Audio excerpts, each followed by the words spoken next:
ଆସନ୍ତୁ ଶୁଣିବା ଏକ ସୁନ୍ଦର ଆଲେଖ୍ୟ ସତ୍ସଙ୍ଗର ମହତ୍ଵ। ମାନବ ଜୀବନର ନିର୍ମାଣ ପାଇଁ ଯେତେ ସବୁ ସାଧନାର ଅନୁଷ୍ଠାନ କରିବାକୁ ହୁଏ, ସେମାନଙ୍କ ମଧ୍ୟରେ ସତ୍ସଙ୍ଗ ହେଉଛି ସବୁଠାରୁ ବଡ଼ ସାଧନ। ଆଜି ପର୍ଯ୍ୟନ୍ତ ସଂସାରରେ ଯେତେ ମହାପୁରୁଷ ହୋଇଛନ୍ତି, ସେମାନେ ସମସ୍ତେ ସତ୍ସଙ୍ଗ କୃପାର ମଧୁର ଫଳ ଅଟନ୍ତି।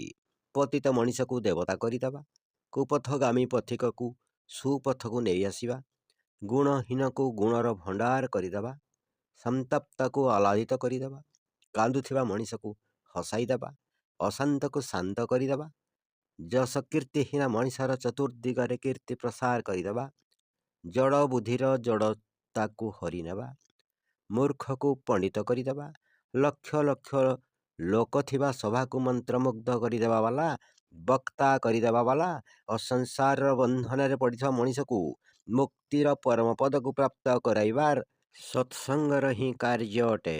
ଯାହାକୁ ଥରେ ବି ଜୀବନରେ ସତ୍ସଙ୍ଗର ସୁଅବସର ପ୍ରାପ୍ତ ହୋଇଯାଇଛି, ତାହାର କିଛି ନା କିଛି ହୋଇଯାଇଛି। 5 ମିନିଟର ସତ୍ସଙ୍ଗ ମଧ୍ୟ ମଣିଷର ଜୀବନକୁ କାୟାକଳ୍ପ କରିଦିଏ, ଜୀବନରେ ମହାନ ପରିବର୍ତ୍ତନ କରିଦିଏ। ଯିଏ ଏହି ରସର ଆସ୍ୱାଦନ କରିନେଇଛି, ସିଏ ଜୀବନ ସାରା ଏହାର ମହିମା ଗାନ କରିଯାଏ। ବାସ୍ତବରେ ଏହାର ମାୟା ଅଦ୍ଭୁତ ଅଟେ। ମନ ଚାହୁଁଛି ଯେ ଏହାର ପ୍ରଶଂସାର ଗୁଣଗାନ କରି ଚାଲିଥିବି ଓ ଲେଖନି ଏହା ଚାହୁଁଛି ଯେ କେବଳ ସାରା ଦିନ ନୁହେଁ, ସାରା ଜୀବନ ଏହାର ଗାରିମାର ଉଲ୍ଲେଖ କରି ଚାଲିଥିବି। କିନ୍ତୁ ଏହା ସତ୍ତ୍ୱେ ମୋର ବିଶ୍ୱାସ ହେଉନାହିଁ ଯେ ଜୀବନ ସାରା ଏହାର ଗୁଣାନୁବାଦ କରିବା ପରେ ମଧ୍ୟ ଏହାର ସମସ୍ତ ଗୁଣକୁ ବର୍ଣ୍ଣନା କରିପାରିବି କି ନାହିଁ। ମୋତେ ତ ଏଭଳି ଲାଗୁଛି ଯେ ଗୋଟିଏ ଜୀବନରେ କ'ଣ, ଯଦି କେହି ହଜାର ହଜାର ଜୀବନ ଧାରଣ କରେ ଓ ପ୍ରତ୍ୟେକ ଜୀବନରେ ଏହାର ସ୍ତବନ କରି ଚାଲେ, ତେବେ ବି ସତ୍ସଙ୍ଗର ଗୁଣର କାହାଣୀ ପୂରା ହୋଇପାରିବ ନାହିଁ। କେବଳ ଏକାକୀ ହିଁ ନୁହେଁ, ବରଂ ହଜାର ହଜାର ବିଦ୍ୱାନ ଯଦି ଭୂପୃଷ୍ଠର ବଣକୁ ଲେଖନୀ କରିନେବେ, ସମୁଦ୍ରକୁ କାଳି କରିନେବେ ଓ ପୃଥିବୀକୁ କାଗଜ କରିନେବେ, ତେବେ ବି ହଜାର ହଜାର ଜୀବନ ବିତିଯିବା ପରେ ମଧ୍ୟ ସତ୍ସଙ୍ଗର ଗୁଣାବଳୀକୁ ଲେଖାଯାଇପାରିବ ନାହିଁ। ତେଣୁ ତ ବିଦ୍ୱାନ କହନ୍ତି, ସବ ଧରତି କାଗଦ କରୁଁ, ଲେଖନି ସବ ବନରାୟ, ସାତ ସମୁଦ୍ର କି ମସି କରୁଁ, ସତ୍ସଙ୍ଗ ଗୁଣ ଲେଖା ନ ଯାଏ। ସତ୍ସଙ୍ଗ ହେଉଛି ଅଦ୍ଭୁତ ପ୍ରଦୀପ। ସତ୍ସଙ୍ଗର ଗୁଣ ଅପାର ଅଟେ, ଏହାର ଛବି ଅଦ୍ଭୁତ ଅଟେ, ଏହାର ଦର୍ଶନ ମନମୋହନ ଅଟେ। ଏହାର ରାଗକୁ ଆଲୋଚନା ଉପସ୍ଥାପନା କରୁଥିବା ଲୋକମାନେ ମୁକ୍ତ କଣ୍ଠରେ ଜୀବନ ସାରା ଏହାର ରାଗ ଆଳପ କରିଛନ୍ତି। ଲେଖକ ଗ୍ରନ୍ଥ ଉପରେ ଗ୍ରନ୍ଥ ଲେଖୁଛନ୍ତି, ବେଦଶାସ୍ତ୍ରରେ ଏହାର ମହତ୍ଵ ପୂରି ରହିଛି। ସାଧୁସନ୍ଥମାନେ ଜୀବନ ସାରା ଏହାର ଗୁଣ କୀର୍ତ୍ତନରେ ନିଜର ମଧୁର ବୀଣା ବଜାଇଛନ୍ତି। କୋଟି କୋଟି ପାପୀ ନିଜର ଜୀବନକୁ ସୁଧାରିଛନ୍ତି। ଯେ ଥରେ ବି ସତ୍ସଙ୍ଗ ସମ୍ପର୍କରେ ଆସିଗଲା, ସେ ତାହାର ମୂଲ୍ୟ ଜାଣିଗଲା। ପୁଣି ସେ ସତ୍ସଙ୍ଗର ପୁରା ସମ୍ବନ୍ଧୀ ହୋଇଗଲା। ସତ୍ସଙ୍ଗ ଏଭଳି ଆଲୋକ ଅଟେ, ଯାହା ଲକ୍ଷ ଲକ୍ଷ ଜନ୍ମ ଜନ୍ମାନ୍ତରର ହୃଦୟ ମଧ୍ୟରେ ଥିବା ପାପମୟ ଅନ୍ଧକାରକୁ ନଷ୍ଟ କରିଦିଏ। ଯେପରି ଏକ ଭବନରେ ଲକ୍ଷ ଲକ୍ଷ ବର୍ଷର ତିମିର ଜମା ହୋଇ ରହିଛି, କିନ୍ତୁ ଯଦି ସେହି ଭବନକୁ କେହି ପ୍ରଦୀପ ନେଇଯାଏ, ତେବେ କ'ଣ ହୁଏ? ସେହି ସମଗ୍ର ଅନ୍ଧାର ଯାହା ଲକ୍ଷ ଲକ୍ଷ ବର୍ଷର ଜମା ହୋଇ ରହିଥିଲା, ମୁହୂର୍ତ୍ତକ ମଧ୍ୟରେ ହିଁ ନିଜର ବିଛଣାପତ୍ର ବାନ୍ଧି ସେଠାରୁ ଚାଲିଯାଏ। ଏହିପରି ଯେତେବେଳେ ପର୍ଯ୍ୟନ୍ତ ମନୁଷ୍ୟର ହୃଦୟ ମନ୍ଦିର ଭିତରକୁ ସତ୍ସଙ୍ଗର ଜ୍ଞାନାଲୋକ ଯାଏ ନାହିଁ, ସେତେବେଳେ ପର୍ଯ୍ୟନ୍ତ ସେଠାରେ ଅଜ୍ଞାନ ରୂପୀ ଅନ୍ଧକାର ନିଜର ଏକ ଛତ୍ର ସାମ୍ରାଜ୍ୟ ସ୍ଥାପିତ କରି ରଖେ। କୋଟି କୋଟି ବାସନା ବିଚରା ଆତ୍ମାକୁ ଦବାଇ ରଖେ। ଅସଂଖ୍ୟ ସଂସ୍କାର ଏହାକୁ ଘୋର ମାର୍ଗରେ ଭ୍ରମରେ ପକାଇ ଦିଏ। କିନ୍ତୁ ଯେତେବେଳେ ସତ୍ସଙ୍ଗର ଅଦ୍ଭୁତ ପ୍ରଦୀପର କିରଣ ହୃଦୟ ମନ୍ଦିରରେ ପହଞ୍ଚେ, ସେତେବେଳେ କ୍ଷଣକ ଭିତରେ ଲକ୍ଷ ଲକ୍ଷ ବର୍ଷର ଏହି ମୋହମାୟାର ଅନ୍ଧକାର ଛିନ୍ନ ଭିନ୍ନ ହୋଇଯାଏ। ଏହା ହିଁ ତ ହେଉଛି ସେହି ସତ୍ସଙ୍ଗର ଯାଦୁ, ଯାହାକୁ ସାଧୁମାନେ ପରଖିଛନ୍ତି ଓ ଆମକୁ କହିଛନ୍ତି। ଏକ ଘଡ଼ି ଆଧି ସୋଂ ପୁନିଆଦ, ତୁଳସୀ ସଙ୍ଗତି ସାଧୁ ସେ ମିଣ୍ଟେ କୋଟି ଅପରାଧ। ଜଣେ ସଂସ୍କୃତ ବିଦ୍ୱାନ ଲେଖିଛନ୍ତି, ଭାଗ୍ୟୋଦେନ ବହୁଜନ୍ମାର୍ଜିତେନ ସତ୍ସଙ୍ଗମଂ च लभते पुरुषा यदा वै अज्ञान हेतु मोह मदान्धकार विनाशं विधये तदा हि उदयेते ବିବେକ। ଜନ୍ମାନ୍ତରର ଭାଗ୍ୟ ଦୈୟ ହୋଇଯିବା ଦ୍ୱାରା ଯେତେବେଳେ ସତ୍ସଙ୍ଗ ପ୍ରାପ୍ତ ହୁଏ, ସେତେବେଳେ ଅଜ୍ଞାନର ହେତୁ ମୋହମଦର ଅନ୍ଧକାର ବିନାଶକୁ ପ୍ରାପ୍ତ ହୋଇଯାଏ ଓ ବିବେକ ଜ୍ଞାନ ଉଦୟ ହୋଇଯାଏ। ସତ୍ସଙ୍ଗ ହେଉଛି ଅମୂଲ୍ୟ ଔଷଧ। ସତ୍ସଙ୍ଗ ଔଷଧ ଭଳି ଅଟେ। ଯେପରି କୌଣସି ବ୍ୟକ୍ତି ରୋଗରେ ପୀଡ଼ିତ ଅଛି ଓ ତେଣୁ ସେ ଯନ୍ତ୍ରଣାରେ ଛଟପଟ ହୋଇ ଚିତ୍କାର କରୁଛି, ସେତେବେଳେ କୌଣସି ବୈଦ୍ୟ ଆସି ତାକୁ କିଛି ଦବାଇ ଦେଇଦିଏ। ଦବାଇ ସେବନ କରିବା ମାତ୍ରେ କି ମିନିଟିଏ ଭିତରେ ସେଇ ବ୍ୟକ୍ତି ହସିବାକୁ ଲାଗେ ଯେ ଟିକକ ଆଗରୁ ବୋବାଳି ଛାଡ଼ୁଥିଲା। ଠିକ୍ ଏହିପରି ଯେତେବେଳେ ମନୁଷ୍ୟ ଏହି ଦୁନିଆର ଝଞ୍ଝଟ ଭିତରେ ତୀବ୍ରତର ହୋଇଯାଏ, ସଂସାରିକ ସନ୍ତାପରେ ସନ୍ତପ୍ତ ହୋଇ ଯେତେବେଳେ ସେ ବୋବାଳି ଛାଡ଼େ, ସେତେବେଳେ ଏହି ଘୋର ସମୟରେ ସତ୍ସଙ୍ଗ ହିଁ ଏଭଳି ଅମୋଘ ଔଷଧ ଅଟେ, ଯାହା ତାକୁ ପ୍ରକୃତ ଶାନ୍ତି ପ୍ରଦାନ କରେ। ସହସ୍ର ଯନ୍ତ୍ରଣାରେ ପୀଡ଼ିତ ଓ ଲକ୍ଷେ ଚିନ୍ତାରେ ଚିନ୍ତିତ ବ୍ୟକ୍ତି ଏହି ସଞ୍ଜୀବନୀ ବଟିକୁ ପାଇ ସମସ୍ତ ଚିନ୍ତା ଓ ପୀଡ଼ାରୁ ମୁକ୍ତ ହୋଇଯାଏ। ତାହାର ସବୁ ଚିନ୍ତା କ୍ଷଣିକ ଭିତରେ ହିଁ ଉଭେଇଯାଏ। ଫଳରେ ମାଲି ମକଦ୍ଦମା କଥା ମନେ ପଡ଼େ ନାହିଁ କି ତୃଷ୍ଣାର ଜୁଆର ଭଟା ଆସେ ନାହିଁ। ସଂସାରରେ ସବୁଠାରୁ ଯଦି କୌଣସି ଉତ୍ତମ ଔଷଧ ଥାଏ, ତେବେ ତାହା ହେଉଛି ହିଁ ସତ୍ସଙ୍ଗ। ତାହା ହିଁ ସତ୍ସଙ୍ଗ ଅଟେ। ମୁନି ଋଷିମାନେ ତେଣୁ ଲେଖିଛନ୍ତି, ସତ୍ୟଂ ସଙ୍ଗୋ ହି ଭେଷଜମ୍। ସଜ୍ଜନମାନଙ୍କର ସଙ୍ଗ ଔଷଧ ଅଟେ। ପୁଣି ସେ କହନ୍ତି, संगति कीजे साधु की हरे और की व्याधि, ओछी संगत क्रूर की अंठोपहर उपाधि। ସତ୍ସଙ୍ଗ ଆନନ୍ଦର ସ୍ରୋତ ଅଟେ। ସଂସାରର ଜ୍ୱାଳରେ ଜଳୁଥିବା ପ୍ରାଣୀ ଯଦି ସୁଖ ଚାହୁଁଛି, ତେବେ ମୁଁ ସେମାନଙ୍କୁ ଜୋର ଦେଇ କହୁଛି, ସେମାନଙ୍କୁ ହିମାଳୟର ବରଫରେ ଆଚ୍ଛାଦିତ ହୋଇଥିବା ଶୃଙ୍ଗ ଉପରେ ଶାନ୍ତି ମିଳିବ ନାହିଁ। ବରଫର ଚଟାଣ ଉପରେ ଶୋଇବାର ସାହସ କରିବା ପରେ ବା ବରଫକୁ ଭିତରେ ହିଁ ତରଳାଇ ଦେବା ଦ୍ୱାରା ଶୀତଳତା ମିଳିବ ନାହିଁ। ଦିନ ସାରା ଗଙ୍ଗାର ଶୀତଳ ଜଳରେ ବୁଡ଼ି ରହିଲେ ବି ମାନସିକ ଅଶାନ୍ତି ଦୂର ହୋଇପାରିବ ନାହିଁ। ଏୟାର କଣ୍ଡିସନ କୋଠରୀରେ ବନ୍ଦ ହୋଇଯିବା ପରେ ବି ଆତ୍ମିକ ଶାନ୍ତିର କଳ୍ପନା ପୂର୍ଣ୍ଣ ହୋଇପାରିବ ନାହିଁ। ଚନ୍ଦନର ଉଦ୍ୟାନକୁ ଯାଇ ବାସ କରିବା ଦ୍ୱାରା ଓ ସମଗ୍ର ଶରୀରରେ ଚନ୍ଦନ ଲେପିବା ଦ୍ୱାରା ମଧ୍ୟ ସେ ଶାନ୍ତି କାମନା କରେ, ତାହା ମୃଗ ମରୀଚିକା ମଧ୍ୟରେ ଜଳ ପ୍ରାପ୍ତ କରିବା ଭଳି ଅଟେ। ଶୀତଳତା ଭଣ୍ଡାର ଚନ୍ଦ୍ରଲୋକରେ ପହଞ୍ଚିବାର ମଧ୍ୟ ଶାନ୍ତି ମିଳିବା କଠିନ ଅଟେ। ସଂସାର ଥଣ୍ଡାରୁ ଅତି ଥଣ୍ଡା ସମସ୍ତ ଔଷଧକୁ ଘୋଟି ଏକ ସଙ୍ଗରେ ପିଇବା ପରେ ମଧ୍ୟ ଶାନ୍ତିର ଗୃହ ଖୁବ୍ ଦୂରରେ। ବ୍ରାହ୍ମୀ ଶଙ୍ଖପୁଷ୍ପୀ ବୁଟିରେ ମଧ୍ୟ ସେ ତାକତ ନାହିଁ। ତେବେ ଶାନ୍ତିର ସ୍ଥାନ କେଉଁଠି? ଶାନ୍ତିର ପ୍ରକୃତ ସ୍ରୋତ ସତ୍ସଙ୍ଗ ହିଁ ଅଟେ। ପଣ୍ଡିତମାନେ ଲେଖିଛନ୍ତି, ଚନ୍ଦନଂ ଶୀତଳଂ ଲୋକେ ଚନ୍ଦନାଦପି ଚନ୍ଦ୍ରମା, ଚନ୍ଦ୍ର ଚନ୍ଦନୈରୁ ମଧ୍ୟେ ଶୀତଳା ସାଧୁ ସଙ୍ଗତି। ସଂସାରରେ ଚନ୍ଦନ ଥଣ୍ଡା ପଦାର୍ଥ ଅଟେ ଓ ଚନ୍ଦନ ଠାରୁ ମଧ୍ୟ ଚନ୍ଦ୍ରମା ଅଧିକ ଶୀତଳତର ଅଟେ। କିନ୍ତୁ ଚନ୍ଦନ ଓ ଚନ୍ଦ୍ରମା ମଧ୍ୟରେ ମାନବକୁ ମାନସିକ ଶାନ୍ତି ଦେବା ବା ଦୁର୍ଜନକୁ ସଜନ କରିବାର ସାମର୍ଥ୍ୟ କାହାର ଅଛି? ଚନ୍ଦ୍ରଲୋକକୁ ଯିବା ପରେ ଦୁଷ୍ଟ ଧର୍ମାତ୍ମା ହୋଇଯିବ, ଚନ୍ଦନ ବାଟିକାକୁ ଯାଇ ଭୋଗୀ ଯୋଗୀ ହୋଇଯିବ ଓ ହିମାଳୟର ବରଫ ଉପରେ ଯାଇ ବସିବା ଦ୍ୱାରା ଅଶାନ୍ତିର ଅଗ୍ନିରେ ଜଳୁଥିବା ମଣିଷ ଆତ୍ମିକ ଶାନ୍ତି ପ୍ରାପ୍ତ କରିନେବ। ଏହା ସର୍ବଥା ଅସମ୍ଭବ ଅଟେ। ଦୁଷ୍ଟମାନଙ୍କୁ ସଜନ କରିବାରେ ଓ ଆତ୍ମିକ ଶାନ୍ତିକୁ ପ୍ରାପ୍ତ କରିବାର ସାଧନା ଚନ୍ଦନ ଉଦ୍ୟାନର ନୁହେଁ, ତାହା ତ କେବଳ ସତ୍ସଙ୍ଗ ହିଁ ଅଟେ। ଚନ୍ଦନ ଦ୍ୱାରା ତ କେବଳ ବାହ୍ୟ ଶରୀର ସୁଗନ୍ଧିତ ହୁଏ ଓ ଭିତରର ଜୀବନ ବଦଳେ ନାହିଁ। ଏଣୁ ଜଣେ ବିଦ୍ୱାନ କହିଛନ୍ତି, ମଳୟା ଚଳଗନ୍ଧେନ ଚନ୍ଦନଂ ଚନ୍ଦନାୟତେ, ତଥା ସଜ୍ଜନ ସଙ୍ଗେନ ଦୁର୍ଜନ ସଜନାୟତେ। ଅର୍ଥାତ୍ ମଳୟାଚଳ ଚନ୍ଦନର ପର୍ବତର ସୁଗନ୍ଧ ଦ୍ୱାରା ସମୀପସ୍ଥ ଇନ୍ଧନ ଚନ୍ଦନ ଭଳି ସୁଗନ୍ଧିତ ହୋଇଯାଏ, କିନ୍ତୁ ସଜନକ ସଙ୍ଗ ଦ୍ୱାରା ଦୁର୍ଜନ ସଜନ ହୋଇଯାଏ। ଗୋସ୍ୱାମୀ ତୁଳସୀଦାସ ମଧ୍ୟ କହିଛନ୍ତି, ଶଠ ସୁଧାର ହିଁ ସତ୍ସଙ୍ଗତି ପାଇ, ପାରସ ପରଶିକୁ ଧାତୁ ସୁହାଇ। ପ୍ରକୃତ ତୀର୍ଥ ହେଉଛି ସତ୍ସଙ୍ଗ। ସତ୍ସଙ୍ଗ ହେଉଛି ପ୍ରକୃତ ତୀର୍ଥ। ମନୁଷ୍ୟକୁ ଯେ ଭବସାଗରରୁ ପାର କରିଦିଏ ବା ତାରି ଦିଏ, ତାକୁ ତୀର୍ଥ କୁହାଯାଏ। ମହର୍ଷି ଦୟାନନ୍ଦ ମଧ୍ୟ ଲେଖିଛନ୍ତି, ଜନ୍ନା ଜୈସ୍ତରନ୍ତି ତାନି ତୀର୍ଥାନି। ଅର୍ଥାତ୍ ମନୁଷ୍ୟ ଯାହାଦ୍ୱାରା ତରିଯାଏ ତାହିଁ ତୀର୍ଥ ଅଟେ। ଆଜିକାଲି କେତେକ ଲୋକ ଗଙ୍ଗା ଆଦି ନଦୀ ସକଳ ଉପରେ ସ୍ଥିତ ହରିଦ୍ୱାର, ଯମନୋତ୍ରୀ, ଗଙ୍ଗୋତ୍ରୀ, ବଦ୍ରିନାରାୟଣ, କାଶୀ, ମଥୁରା ଆଦି ସ୍ଥାନକୁ ତୀର୍ଥ ବୋଲି ମାନୁଛନ୍ତି ଓ ଏହି ତୀର୍ଥ ସକଳରେ ସ୍ନାନ କରିବା ଦ୍ୱାରା ପାପରୁ ମୁକ୍ତ ମିଳେ ବୋଲି ସ୍ୱୀକାର କରୁଛନ୍ତି। ନଦୀମାନଙ୍କରେ ପାପ କଟିବାର ମେସିନ୍ ଲାଗିନାହିଁ।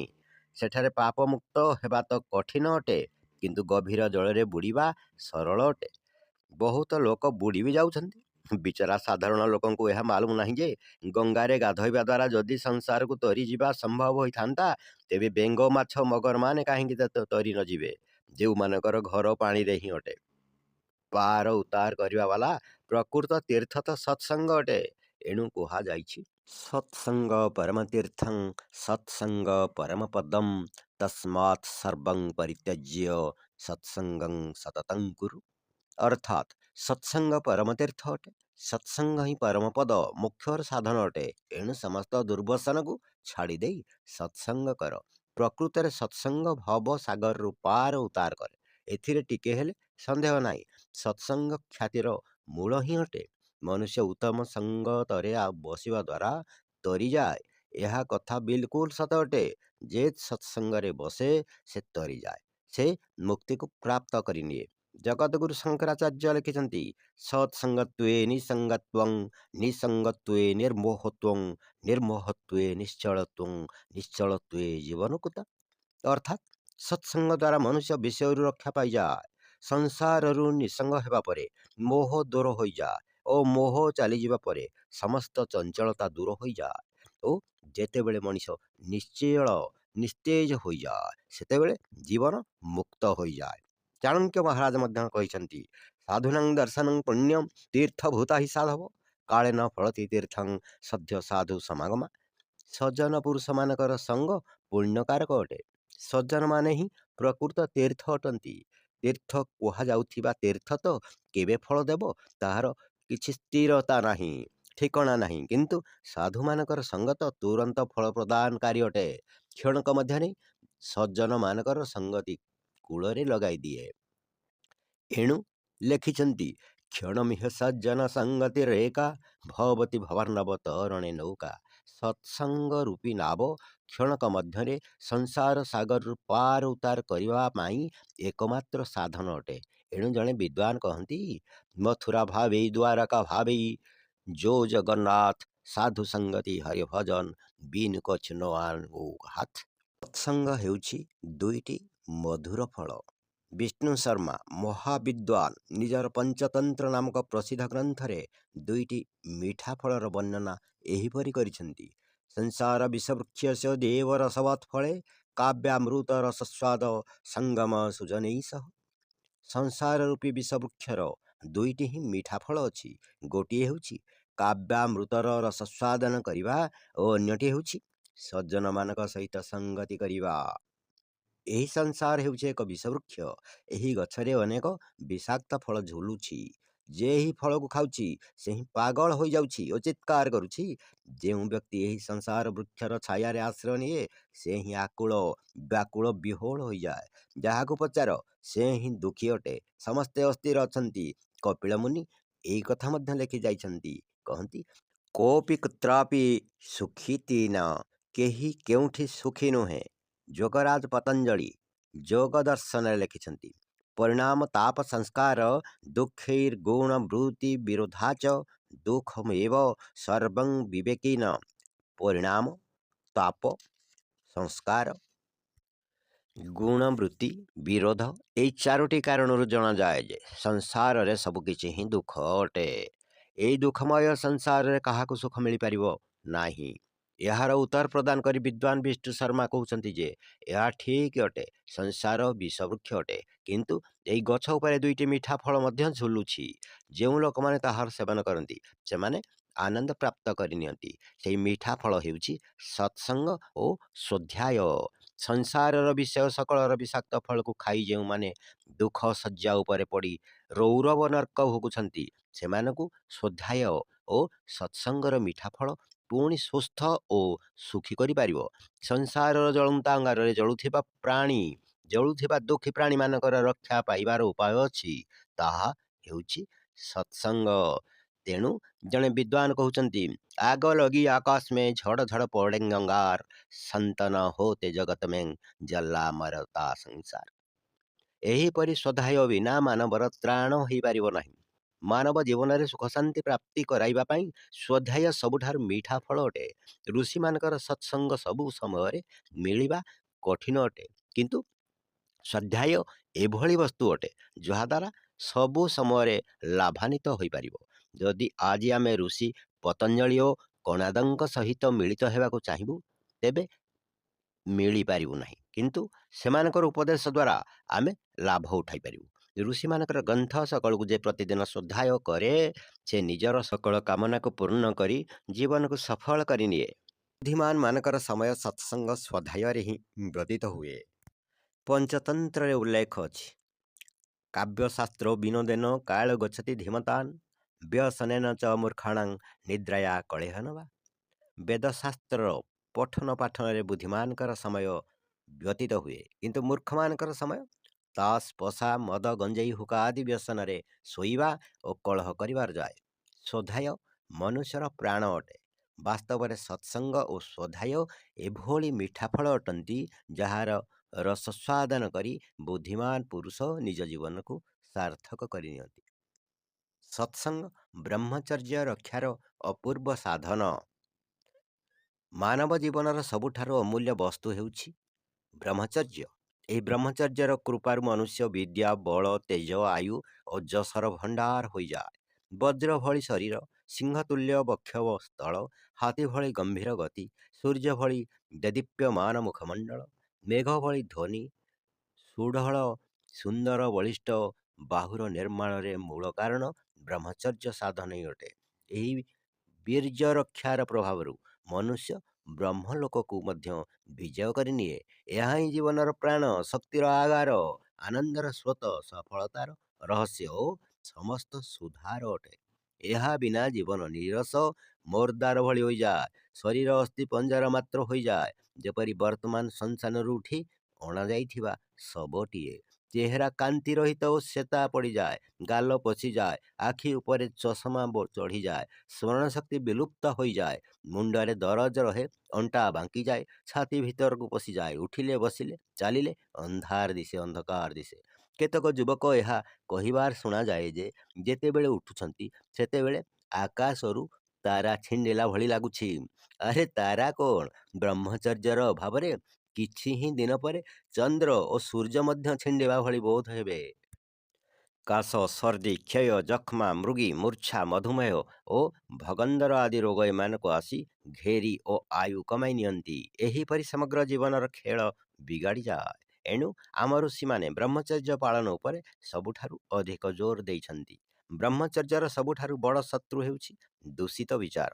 ଏହି ଶରୀରରେ ଭଗବାନ ବୀର୍ଯ୍ୟକୁ ଏତେ ସୁରକ୍ଷିତ କରି ରଖିଛନ୍ତି ଯେ, ଯେତେ ବଡ଼ ତେଜ ବସ୍ତୁର ପ୍ରହାର କରି ଯଦି ଶରୀର ଉପରେ କରାଯାଏ, ତେବେ ବି ବୀର୍ଯ୍ୟ ଶରୀର ଭିତରୁ ବାହାରି ପାରେ ନାହିଁ। ତରବାରୀର ତୀକ୍ଷ୍ଣ ପ୍ରହାର ଦ୍ୱାରା ତ୍ୱଚା କଟିଗଲେ ଯାଇପାରେ, କିନ୍ତୁ ରକ୍ତ ବାହାରିବାର, ମାଂସ ବାହାରି ପଡ଼ିବାର, ହାଡ଼ କଟିଯିବ, କିନ୍ତୁ ଯେଉଁ ବସ୍ତୁର ନାମ ବୀର୍ଯ୍ୟ, ତାହା ବାହାରକୁ ବାହାରି ପାରିବ ନାହିଁ। ଦୂଷିତ ବିଚାରକୁ ବିଚାରର ଗୋଟିଏ ପାହାର ଦ୍ୱାରା ହିଁ ବୀର୍ଯ୍ୟ ନିମିଷକ ମଧ୍ୟରେ ଶରୀର ଭିତରୁ ବାହାରକୁ ବାହାରିଯାଏ। ଦୂଷିତ ବିଚାରକୁ ଛାଡ଼ିବା ବିନା ବ୍ରହ୍ମଚାରୀ କରିବା ଅସମ୍ଭବ। ଦୂଷିତ ବିଚାରକୁ ଛାଡ଼ିବା ବିନା ବ୍ରହ୍ମଚାରୀ ରହିବା ଅସମ୍ଭବ ଅଟେ। ଏହି ଦୂଷିତ ବିଚାରର ଜନନୀ କୁସଙ୍ଗ ଅଟେ। ଏଣୁ କୁସଙ୍ଗକୁ ତ୍ୟାଗ ନ କଲେ କେହି 7 ଜନ୍ମରେ ମଧ୍ୟ ବ୍ରହ୍ମଚାରୀ ହୋଇପାରିବ ନାହିଁ। ଏଠାରେ ଏହା ବି ବୁଝିନେବା ଉଚିତ ଯେ, ଯେପରି ବ୍ରହ୍ମଚର୍ଯ୍ୟର ସବୁଠାରୁ ବଡ଼ ଶତ୍ରୁ ଦୂଷିତ ବିଚାର ଅଟେ, ଠିକ୍ ସେହିପରି ବ୍ରହ୍ମଚର୍ଯ୍ୟର ସବୁଠାରୁ ବଡ଼ ପାଳକ ସୁବିଚାରକ ଅଟେ ଓ ଏହି ସୁବିଚାରର ଜନନୀ ସତ୍ସଙ୍ଗ ହିଁ ଅଟେ। ଏହି ସତ୍ସଙ୍ଗ ବ୍ରହ୍ମଚର୍ଯ୍ୟ ପାଳନ ପାଇଁ ବ୍ରହ୍ମଚାରୀର ମା ହିଁ ଅଟେ। ଯେତେବେଳେ ବି ବିଷୟ ବାସନାର ସେନା ମନୁଷ୍ୟକୁ ଧରି ଦବାଏ, ସେତେବେଳେ ଏହି ମାର ଶରଣରେ ପହଞ୍ଚିଯିବା ଉଚିତ। ଏହାର ଶରଣ ନେବା ପରେ ଆଉ କୌଣସି କ୍ଷତି ହେବ ନାହିଁ। ବହୁତ ଲୋକ ଏଭଳି କହୁଥିବାର ଶୁଣାଯାଏ ଯେ, ବ୍ରହ୍ମଚାରୀ ହୋଇ ରହିବା ଅସମ୍ଭବ ଅଟେ। କାମଦେବକୁ ଜିତିବା ବଡ଼ କଠିନ ଅଟେ। କେତେକ ଲୋକ ବ୍ରହ୍ମଚର୍ଯ୍ୟ ପାଳନରେ ଅସଫଳ ହୋଇଯାଆନ୍ତି ଓ ଏହି କାରଣରୁ ସେମାନେ ନିରାଶ ହୋଇ ଏହି ମାର୍ଗକୁ ମଧ୍ୟ ଛାଡ଼ି ଦିଅନ୍ତି। ନିଜର ପବିତ୍ର ବ୍ରହ୍ମଚର୍ଯ୍ୟ ବ୍ରତକୁ ମଝିରେ ହିଁ ଭାଙ୍ଗି ଦିଅନ୍ତି। ଏଭଳି ଲୋକମାନଙ୍କର ସେବାରେ ଜଣେ ଯୋଗୀ କହୁଛନ୍ତି ଯେ, ଯେତେବେଳେ ବହୁତ ଯତ୍ନ କରିବା ପରେ ମଧ୍ୟ ବ୍ରହ୍ମଚର୍ଯ୍ୟ ପାଳନରେ ସଫଳତା ମିଳେ ନାହିଁ, ସେତେବେଳେ ନିରାଶ ସ୍ୱାଭାବିକ ଅଟେ। କିନ୍ତୁ ନିରାଶ ହେବାର ଆବଶ୍ୟକତା ନାହିଁ। ଯଦି ଆପଣ ହୃଦୟରେ ସହିତ ବ୍ରହ୍ମଚର୍ଯ୍ୟ ରକ୍ଷା କରିବାକୁ ଚାହୁଁଛନ୍ତି, ତେବେ ଏହାର ଅମୋଘ ଉପାୟ ହେଉଛି ଆପଣ ଏହି ସ୍ଥାନକୁ 2-4 ମାସ କିମ୍ବା ବର୍ଷେ 2 ବର୍ଷ ପାଇଁ ଛାଡ଼ି ଦେଇ ଅନ୍ୟ ଗୁରୁକୁଳ ବା କୌଣସି ଯୋଗୀ, ବ୍ରହ୍ମଚାରୀ, ମହାତ୍ମାଙ୍କ ଆଶ୍ରମରେ ପହଞ୍ଚି ଯାଆନ୍ତୁ ଓ ଶ୍ରଦ୍ଧାପୂର୍ବକ ସେମାନଙ୍କ ସତ୍ସଙ୍ଗରେ ରହନ୍ତୁ। ଆପଣ ଦେଖିବେ ଯେ ଯେଉଁ କାର୍ଯ୍ୟ ବହୁ ଯତ୍ନ କରିବା ପରେ ମଧ୍ୟ ସିଦ୍ଧି ହେଉନଥିଲା, ତାହା ଆପେ ଆପେ ସଫଳ ହୋଇଯିବ। ଜଣେ ବିଦ୍ୱାନ କହୁଛନ୍ତି, ମହାଜନସ୍ୟ ସଂସର୍ଗ କସ୍ୟ ନୋନ୍ନତିକାରକ ପଦ୍ମପତ୍ର ସ୍ଥିତଂ ବାରି ଧତେ ମୁକ୍ତା ଫଳ ଶ୍ରିୟମ୍। ଅର୍ଥାତ୍ ମହାତ୍ମାମାନଙ୍କର ସଂସର୍ଗ କାହାର ଉନ୍ନତି କରିଦିଏ ନା, ପଦ୍ମପତ୍ର ଉପରେ ସ୍ଥିତ ଜଳ ମୋତିର ଶୋଭାକୁ ଧାରଣ କରିନିଏ। ସତ୍ସଙ୍ଗ ଯୋଗ ସିଦ୍ଧିର ଅଦ୍ୱିତୀୟ ଉପାୟ। ଜୀବନରେ ପ୍ରକୃତ ଶାନ୍ତି ଓ ମୋକ୍ଷକୁ ପ୍ରାପ୍ତ କରିବାର ଏକମାତ୍ର ସାଧନ ଯୋଗାଭ୍ୟାସ ହିଁ ଅଟେ। ଯୋଗର ଅର୍ଥ ଚଞ୍ଚଳ ଚିତ୍ତକୁ ଆୟତ କରିବା ଅଟେ। ଚିତ୍ତ ବୃତ୍ତି ସକଳକୁ ଆୟତ କରି ହିଁ ମନୁଷ୍ୟ ଆତ୍ମା ଓ ପରମାତ୍ମାଙ୍କର ବିଜ୍ଞାନର ଅନୁସନ୍ଧାନ କରିପାରେ। ସମସ୍ତ କ୍ଲେଶକୁ ନଷ୍ଟ କରିପାରେ। ସମସ୍ତ ମଳ ବିକ୍ଷେପ ଆବରଣକୁ ନଷ୍ଟ କରି ନିଜର ଆନ୍ତରିକ ଆଧ୍ୟାତ୍ମିକ କୋଷକୁ ପ୍ରାପ୍ତ କରିପାରେ। ଧ୍ୟାନ ସମାଧି ବିନା ମନୁଷ୍ୟର ଜୀବନ ବାସନାର ଗୃହ ହୋଇ ନିରର୍ଥକ ହୋଇଯାଏ।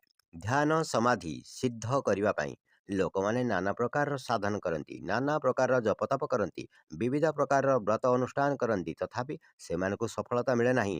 ପର୍ବତମାଳାର ଏକାନ୍ତ ଗୃହ କନ୍ଦର ମଧ୍ୟରେ ବି ମନ ଚଞ୍ଚଳ ହୋଇଯାଏ। ବର୍ଷ ବର୍ଷ ଧରି ପ୍ରାଣାୟାମ କରିବା ପରେ ଓ ଅଭ୍ୟାସ ବୈରାଗ୍ୟର ସାଧନ କରି ମଧ୍ୟ ଯେତେବେଳେ ମନ ଅଟକେ ନାହିଁ, ସେତେବେଳେ ସାଧକ ନିରାଶ ହୋଇଯାଏ। ଯେଉଁ ଲୋକମାନଙ୍କୁ ଧ୍ୟାନ ସମାଧିରେ ସଫଳତା ମିଳେ ନାହିଁ, ସେମାନଙ୍କୁ ଏଠାରେ ଏକ ଅଦ୍ଭୁତ ଉପାୟ କୁହାଯାଉଛି। ସେମାନଙ୍କୁ ନିଶ୍ଚୟ ସଫଳତା ମିଳିଯିବ। ବର୍ଷ ବର୍ଷର କାମ ମାସକରେ ଏବଂ ମାସ ମାସର କାମ ଦିନକରେ ପୁରା ହୋଇଯିବ। କେତେ ଜନ୍ମର କାମ କିଛି ସମୟ ଭିତରେ ହିଁ ପୂର୍ଣ୍ଣ ହୋଇଯିବା ବାଲା ଏହି ଅନୁପମ ସାଧନ ହିଁ ସତ୍ସଙ୍ଗ ଅଟେ। ଯାହାର ମନ ସମାଧିରେ ବାଟକୁ ଆସେ ନାହିଁ, ସେ ଘରକୁ କିଛି ଦିନ ପାଇଁ ଛାଡ଼ି ଦେଇ କୌଣସି ବିତରାଗ ଯୋଗୀରାଜଙ୍କ ପାଦପଦ୍ମରେ ପହଞ୍ଚି ଯାଉ, ଯୋଗାଶ୍ରମକୁ ଚାଲିଯାଉ ଓ ସେଠାରେ ସାଧନ କରୁ। ସେହି ସାଧକମାନଙ୍କର ସମସ୍ତ ନିରାଶା ଦୂର ହୋଇଯିବ ଓ ତାଙ୍କର ପ୍ରବଳ କାମନା ପୂର୍ଣ୍ଣ ହୋଇଯିବ। ଭିତରର ଅନ୍ଧାର ନଷ୍ଟ ହୋଇ ଆଲୋକ ମିଳିଯିବ। କୌଣସି ଅନୁଭବୀ ଯୋଗୀଙ୍କ ଦ୍ୱାରା ପ୍ରଦତ୍ତ ଦିବ୍ୟ ନେତ୍ର ଦ୍ୱାରା ଆନ୍ତରିକ ଜଗତର ସମସ୍ତ ପଦାର୍ଥର ସାକ୍ଷାତକାର ଶୀଘ୍ର ହିଁ ହୋଇଯିବ। ଆପଣ ଥରେ ପରୀକ୍ଷା କରି ଦେଖନ୍ତୁ, ସତ୍ସଙ୍ଗତି କ'ଣ ନ ଦିଏ? ସତ୍ସଙ୍ଗର ଯେତେ ସ୍ତୁତି କର ତାହା ଖୁବ୍ କମ୍ ଅଟେ। ଏହା ଲାଭ ଅନନ୍ତ ଅଟେ। ଏହାର ଚମତ୍କାର ଅଦ୍ଭୁତ ଅଟେ। ତେଣୁ ସନ୍ଥ ଭର୍ତ୍ତୃହରି ମହାରାଜ ନୀତି ଶତକରେ ଲେଖିଛନ୍ତି, ଜାଡ୍ୟଂ ଧିୟ ହରତି ସିଞ୍ଚତି ବାଚି ସତ୍ୟଂ ମାନୋନ୍ନୋତି ଦିଶତି ପାପମୌପାକରୋତି ଚେତ ପ୍ରସାଦୟତି ଦିକ୍ଷୁ ତନୋତି କୀର୍ତ୍ତିଂ ସତ୍ସଙ୍ଗତି କଥୟ କିଂ ନ କରୁତି ପୁଂସାମ୍। ଆହେ ପୁରୁଷମାନଙ୍କର ସତ୍ସଙ୍ଗତି କ'ଣ ନ କରିଦିଏ? ବୁଦ୍ଧିର ଜଡ଼ତାକୁ ହରିନିଏ, ବାଣୀରେ ସତ୍ୟର ସିଞ୍ଚନ କରେ, ପାପ ସକଳକୁ ଦୂର କରେ, ଚିତ୍ତକୁ ପ୍ରସନ୍ନ କରେ, ଆଉ ଚତୁର୍ଦିଗରେ କୀର୍ତ୍ତିକୁ ବିସ୍ତୃତ କରେ। ସତ୍ସଙ୍ଗର କୃପା ଦ୍ୱାରା ମନୁଷ୍ୟର କ'ଣ କିଛି ହୋଇଯାଏ? ଆଦୌ ଏହା ପଚାର ନା, ବରଂ ଏହା ପଚାର ଯେ ସତ୍ସଙ୍ଗତି ଦ୍ୱାରା ମଣିଷର କ'ଣ ହୋଇ ନଯାଏ। ଦୁନିଆର ଯେଉଁ ବସ୍ତୁ ଏହା ଦ୍ୱାରା ପ୍ରାପ୍ତ ହୋଇଯାଏ ନା, ଏଭଳି କୌଣସି ଗୁଣ ଅଛି ଯାହା ତାକୁ ମିଳିଯାଏ ନା। ପ୍ରଥମତଃ ସର୍ବପ୍ରଥମେ ଏହା ଦ୍ୱାରା ବୁଦ୍ଧିର ମୂଢ଼ତା ସମାପ୍ତ ହୋଇଯାଏ। ବୁଦ୍ଧି ସାତ୍ତ୍ୱିକ ଓ ନିର୍ମଳ ହୋଇଯାଏ। ଯେତେବେଳେ ମନୁଷ୍ୟର ବୁଦ୍ଧି ନିର୍ମଳ ହୋଇଗଲା, ସେତେବେଳେ ଆଉ କ'ଣ ବାକି ରହିଲା? ପ୍ରଜ୍ଞା ଲୋକ ପାଇଁ ମନୁଷ୍ୟକୁ କେତେ ତପ କରିବାକୁ ପଡ଼େ, କାରଣ ବିବେକ ଜ୍ଞାନ ବିନା ସଂସାରରେ ହିଁ ବୁଡ଼ି ରହିବାକୁ ପଡ଼େ। ବିବେକ ଖ୍ୟାତି ହିଁ ମୋକ୍ଷର ଉପାୟ ଅଟେ ଓ କ୍ଲେଶ କର୍ମକୁ ସମାପ୍ତ କରିବାରେ ସମର୍ଥ ଅଟେ। ଦ୍ୱିତୀୟତଃ ବାଣୀରେ ସତ୍ୟର ସଞ୍ଚାର ସିଞ୍ଚନ ହୋଇଯାଏ। ମିଥ୍ୟାର ପରିତ୍ୟାଗ ଓ ସତ୍ୟକୁ ଗ୍ରହଣ କରିବା ଦ୍ୱାରା ମନୁଷ୍ୟର ବାଣୀ ଅମୋଘ ହୋଇଯାଏ, ଅର୍ଥାତ୍ ସବୁ କିଛି ପ୍ରାପ୍ତ କରାଇବା ବାଲା ହୋଇଯାଏ। ଯେତେବେଳେ ପର୍ଯ୍ୟନ୍ତ ସେ ଅସତ୍ୟକୁ ଛାଡ଼େ ନାହିଁ, ସେତେବେଳେ ପର୍ଯ୍ୟନ୍ତ ହିଁ ମନୁଷ୍ୟର କାର୍ଯ୍ୟ ଅସଫଳ ହୁଏ। ମନ ବଚନ କର୍ମ ଦ୍ୱାରା ଅସତ୍ୟର ପୂଜାରୀ ହେବା ପରେ ମନୁଷ୍ୟ ସଂସାରକୁ ଜିତିନିଏ। ସତ୍ସଙ୍ଗ ଦ୍ୱାରା ହିଁ ସେ ସୁସଂସ୍କୃତ ଓ ସତ୍ୟବାଦୀ ହୋଇଯାଏ। ତୃତୀୟତଃ ଜୀବନର ଉତ୍ଥାନ ହୋଇ ଚାଲେ। ଅସଂଖ୍ୟ ପତିତ ଉପରକୁ ଉଠନ୍ତି, ଦସ୍ୟୁ ଋଷି ହୋଇଯାଏ।